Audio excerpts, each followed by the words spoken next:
For the clarity of this story, I must mention that I have a hearing disability that has made me hard of hearing. I know that there are some things in life that I'll never understand, but I still look back on this experience wondering what could have happened and what I should have done differently. This all happened around a year ago.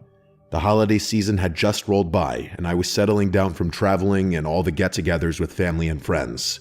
I live in a small suburban neighborhood that borders a forest in southern Quebec.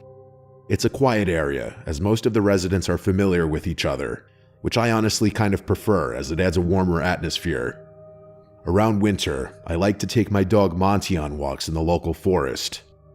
He's a Rottweiler Husky mix, which is perfect for me since I enjoy going for runs from time to time. The forest has several trails, none of which are challenging for non-hikers. I remember it being an afternoon. I had just finished having a late lunch and decided to burn the calories on a walk with Monty. As usual, my dog goes ballistic when we turn the corner on my street towards the forest entrance. It was relatively cold for a February day. A fresh blanket of snow lined the paths overnight, creating this nearly blank canvas. As usual, I let my dog off the leash so he could run around. There were a few yellow patches along with some boot prints in the snow, which signaled to me that several people had already taken their dogs out earlier. Most people like to go on walks before noon since the sun tends to set around 4 p.m., so I didn't expect to see anybody out at that time. After walking for around 30 minutes, we came to a fork in the path. I noticed that one of the paths hadn't been walked yet, so feeling semi-adventurous, I decided to take it. I have a pretty concrete memory of the trails, so I knew exactly where I was going. The trail led to a clearing, which was great, since I wanted to check out the native birds with the binoculars I had gotten for Christmas. I remember scanning the surroundings until I saw a strange shape along the tree line in the distance. When I focused my binoculars, I saw a blue tarp and what looked to be a makeshift shelter. As curious as I was to check it out, it was getting dark, and I wanted to get home. Turning around, Monty and I started walking back. As usual, he ran up ahead, but something seemed off in his behavior. He was much more alert and was sniffing the trail more than he normally would from what I observed in the past. When I looked down at the trail, my eyes widened. There was a set of footprints in the snow, much larger than my own. I remember turning my boots over out of sheer confusion to compare them to the ones in the snow. The prints were different, which left me with even more questions. There were no other forks in the trail, so whoever took it had to have passed me at some point. I figured they must have passed me while I was using my binoculars. At the time, it seemed like the most logical explanation, so I tried not to overthink it.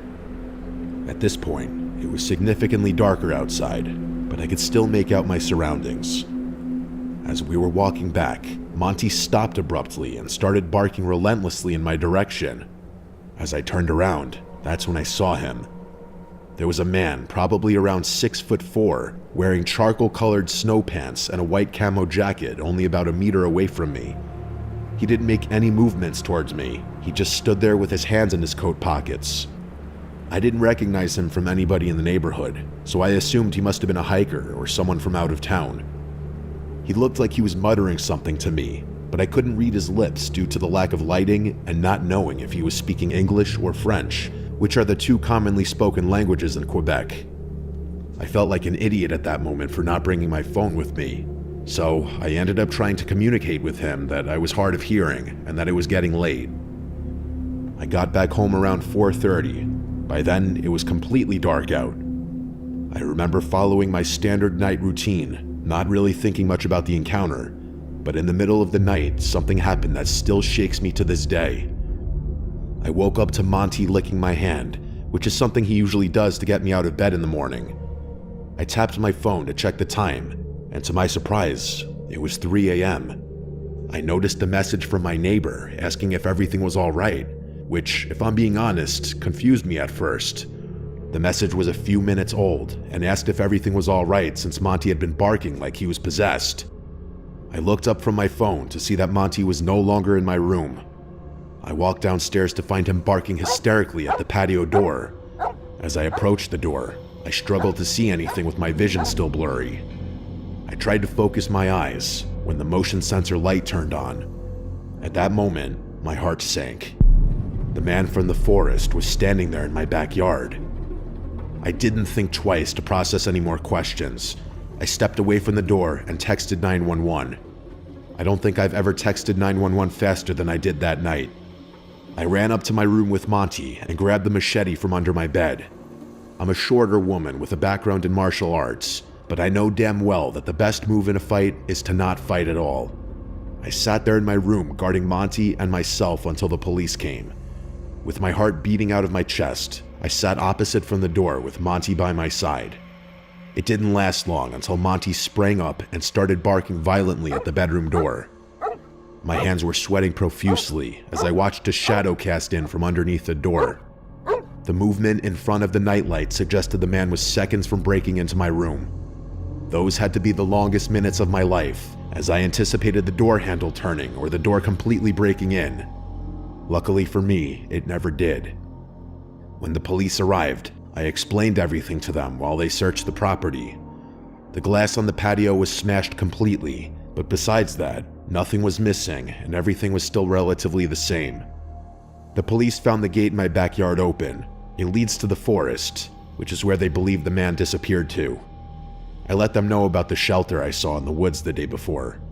I took Monty and some of my belongings to stay with a family friend for a few days while I got the patio door fixed. I never got a follow-up from the police after the incident, but ever since that day, I decided to stick to roads when walking my dog, not trying to think too much about the incident.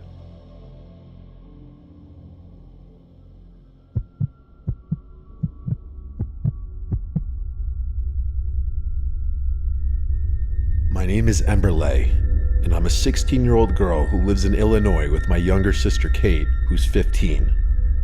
My dad works for a deforestation group about 30 minutes from our house. It was a normal morning on December 5th as my sister and I were getting ready to go out to the movies. We decided to go watch a somewhat new horror movie, Terrifier 3, which had some Christmas stuff included in it. We all knew it was 18 plus, but nobody paid much attention. Plus, we looked older than we were anyway. We made our way to the movies and easily got in thanks to our appearance. However, halfway through the film, as everyone was anticipating the next scene, my phone buzzed loudly enough for the whole theater to hear, which really killed everyone's vibe as they all turned toward me with annoyed looks. My sister and I scurried out until I tripped, which was embarrassing enough. After we exited the theater, I checked my phone to see who called me. It was my dad, but instead of calling back, I received a text message that said something like, "Hey, would you mind bringing me some lunch since the small cafe in the woods is shut today?" I looked over at Kate, and she looked at me confused, but neither of us second-guessed the message since it seemed normal. We arrived home, packed some food for him, and took my car downtown to the woods. I've always loved that place and never felt uneasy there because it was large and secluded. The scenery was amazing, with a hill that led down to a lake perfect for fishing and photos. After a while, Kate and I got out of the car, and we walked down the path through the woods. I took out my phone to call my dad, but he didn't pick up. Confused, I looked over at Kate, who was just as confused as I was. Why wouldn't he respond when he just called us at the movies? I decided to message him instead, reminding him that we were at the woods to give him his lunch. After a few moments, I saw the 3 little dots on the screen appear, showing he was typing. He responded by telling us to walk down the small hill and wait for him at the lake, which we followed. The sun was slowly setting since it was winter, so sunset came much earlier. The sky had a beautiful radiant orange glow over the hill and down the mountain. Snapping out of my thoughts, Kate pointed down to the lake where a man in black was sitting on the deck by the water with his back to us. We guessed it was our dad. We walked down a bit more and stopped a little behind him. I called out his name, but he didn't move. Kate grew uneasy, and her attitude made the scene even more eerie. I slowly pulled off the hood he was wearing and revealed a man who definitely wasn't our dad. Kate and I shrieked as he turned around and began waving my dad's phone around like a maniac, smiling like he was happy to see us scared. I blurted out asking why he was using our dad's phone, but he didn't respond. Instead, he lunged and grabbed Kate's arm as she screamed. Luckily, I was strong enough to pull her away, and we started running as fast as we could. The adrenaline pushed through us so much that I had never seen either of us run that fast. Behind me, I heard stomps getting closer, so I knew we were being chased. I didn't dare to turn around. Finally, we reached the car. I slammed the door shut and locked it as the man came to my window, then crouched down out of sight as I reversed and sped away back home. When we got home, my dad and mom were there. We arrived panting out of breath and explained the whole situation to them. My dad was furious and said his phone had been stolen while he was working, so he decided to come back home. He said the man must have taken his phone and messaged us. My dad called the police and filed the report. They used the IMEI number to track the device, which was still on the deck by the lake, and they returned the phone to my dad. They said there wasn't much they could do since the phone was already found. I thought this was the end of it, but I wouldn't be telling this if it was. 6 hours later, around 1 a.m., I got an unknown message that said, "I like that your house is lit only by your bedroom TV." I immediately went cold and pale. I paused the TV and heard rustling outside my window. My room was on the second floor. I shut my phone and listened. Slowly, I peeked through the blinds and saw the man smiling with a gun pointed at my window. I screamed and pulled away as glass shattered everywhere across my room. My parents ran in, followed by Kate. I screamed for them to crouch and told them the man was outside with a gun. When my dad went to check, the man was gone. Then we heard another loud bang and more glass breaking downstairs in the kitchen. We ran and locked the bedroom as Kate called 911. My mom hugged us as we cried in fear. Throughout the whole situation, I kept wondering how he knew where we lived. A few moments later, the police arrived and searched the whole house, but nobody was there. Kate and I explained the situation again, and one of the officers said they should check the car. Surprisingly, a small air tag was found on my tire, which explained how the man knew where we lived and why he crouched before I sped out of the woods. The police told us they would patrol the streets and do everything they could to find the man. A few months later, he still hadn't been found, but he never returned, which I hope it stays that way. Me, Kate, and my parents are still traumatized by the situation, but mostly I felt stupid as the older sister for not being alarmed when the person didn't respond to calls and only responded through texts. All I know is that I'll be more careful and never go to secluded places again, especially when I'm responsible for someone else's safety.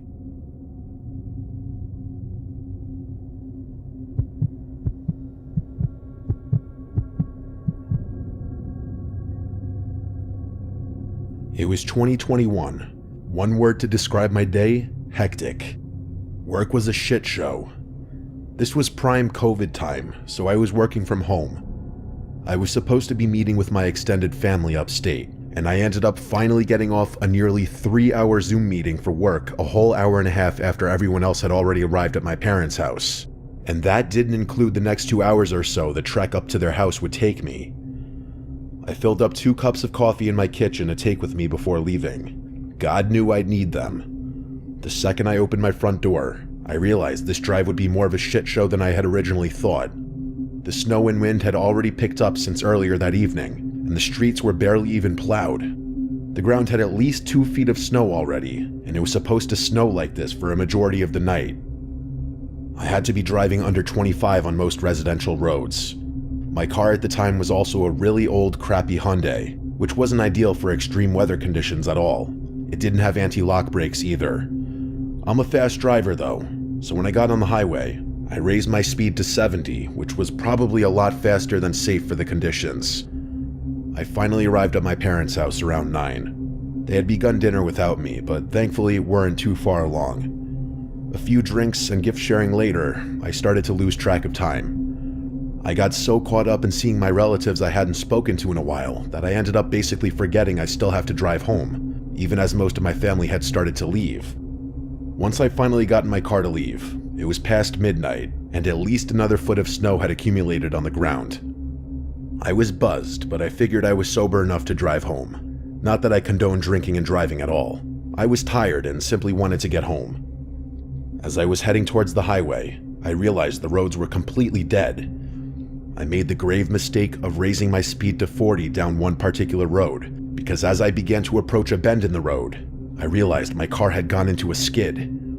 I tried not to panic, as this wasn't the first time I'd skidded. I started to steer into the skid and downshifted, but as I got even closer to the curve and my car still wasn't slowing down, I started to panic. My car went straight off the side of the road and into a tree, and the airbag deployed. I was momentarily in shock from the force of the impact, but thankfully, I was relatively unscathed. My car was ruined though. The whole hood was buried in a bank of snow surrounding the tree I hit. No chance I was pushing it back onto the road or anything like that. The first thing I did was phone my roadside assistance company, and they said they'd send a truck to my location, but because of the horrible conditions, it could take up to 40 minutes for the truck to reach me. I was on a deserted road surrounded by forest and no houses for miles in either direction, so I decided to also call my parents and ask one of them to drive over and wait with me.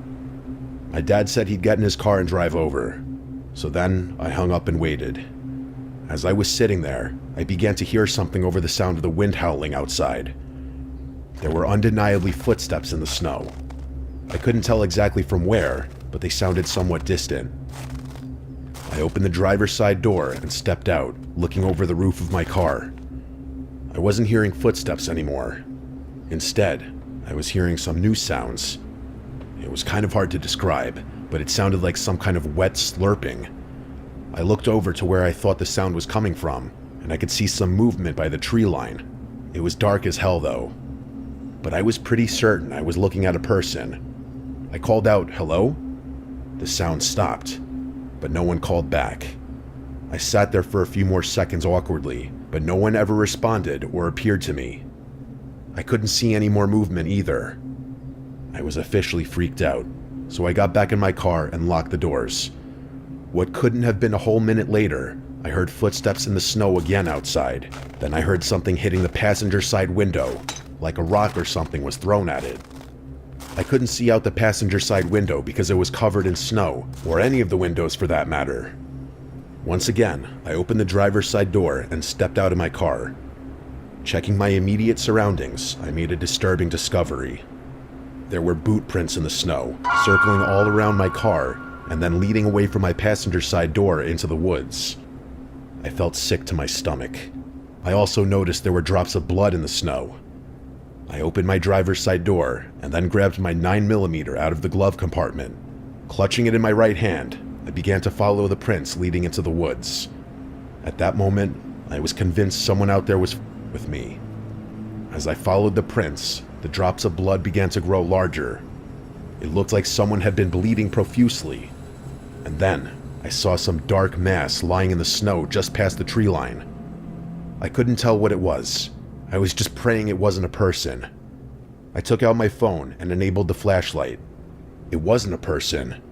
It was a dead deer, seemingly slaughtered by some larger, predatory animal. The stomach was ripped completely open, and shockingly, the deer had been completely decapitated. I swept the flashlight over the surrounding few feet, but I didn't see the head anywhere. I decided this was getting too weird for me, and I started heading back to my car. I got back to my car and opened the driver's side door, and as soon as I did, it was all I could do to keep myself from vomiting on the spot. Lying in the driver's side seat of my car was the severed head of a deer, placed on the seat as if it was looking right at me. I booked it out of there and made it a few minutes down the road before headlights appeared in the distance. I ran towards the car, waving my hands and shouting like a madman, still holding my handgun. Thankfully, it was my dad, and he stopped the car and asked me what the hell I was doing. I got in the passenger seat and explained everything to him, and I kid you not, he literally didn't believe me. I felt more comfortable going back to my car with my dad now, so he drove the two of us over there and we got out. The footprints were still all around my car, but the deer head was gone. All that remained was a large spot of blood on my driver's side seat. I think once my dad saw that, he started to believe me. The deer corpse was also gone. All that remained were drag marks in the snow. The tow truck finally showed up, and he towed my car. My dad asked me if I wanted to call the police, but honestly, I just didn't have the energy to file a police report. I was exhausted and just wanted to go to sleep. I figured calling the police wouldn't accomplish jack anyways. So that's my story. I have no idea who was in the woods that night and what they wanted. Maybe they were just trying to scare me, or maybe they had worse intentions.